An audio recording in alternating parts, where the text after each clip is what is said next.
Wa ka naluya, nak? Wa ka naluya? Wa ka naluya sa itong exercise? Oh, naluya? Naluya ang bibe?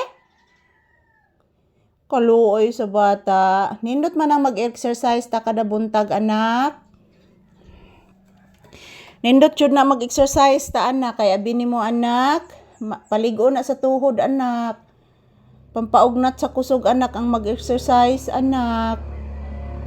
Oo. Kinahanglan, anak. Adlaw-adlaw, anak. Mag-exercise ta, anak. Oo. Kada adlaw, gid na, anak. Ahak mo ning mga mananapa sig lupad-lupad, oy.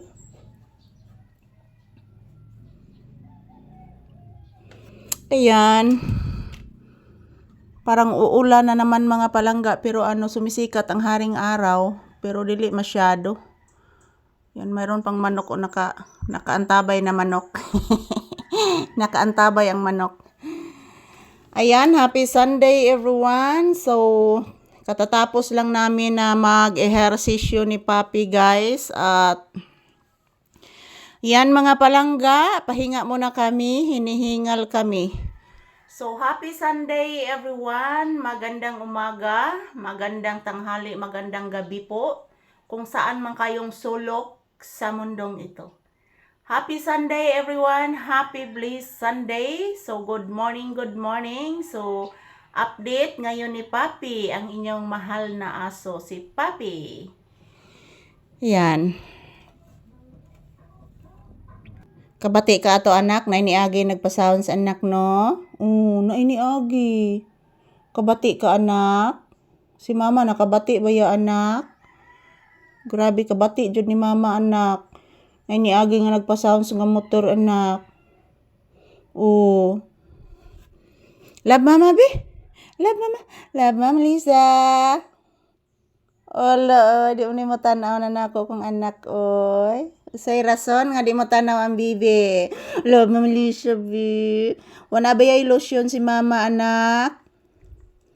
Wana ilusyon si mama, anak. Nahurot na, anak.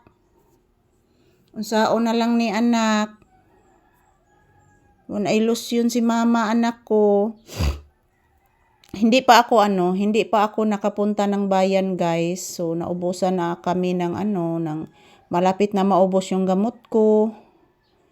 Yun, hindi po ako nakabili ng chicken ni Papi, yung paborito niyang ulam, chicken. So, kagabi, while natutulog po ito si Papi, guys, naririnig ko na tumutunog na naman ulit ang kaniyang tiyan. Pero, hindi naman po siya nagsusuka.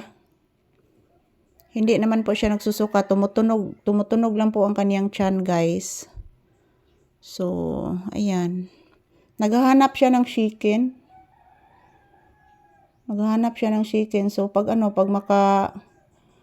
makapunta ako sa bayan, mga palangga, bilhan ko siya ng chicken. Na-miss niyang kumain ng chicken, guys. Pag makasahod po ako ulit, yan, bibili po ako ng chicken. Bibili ako ng kaniyang ulam. Yung paborito niya, chicken talaga, guys. Minsan lang po kami makakain ng karning baboy. Sa kadahilanan po, malayo po kami sa market.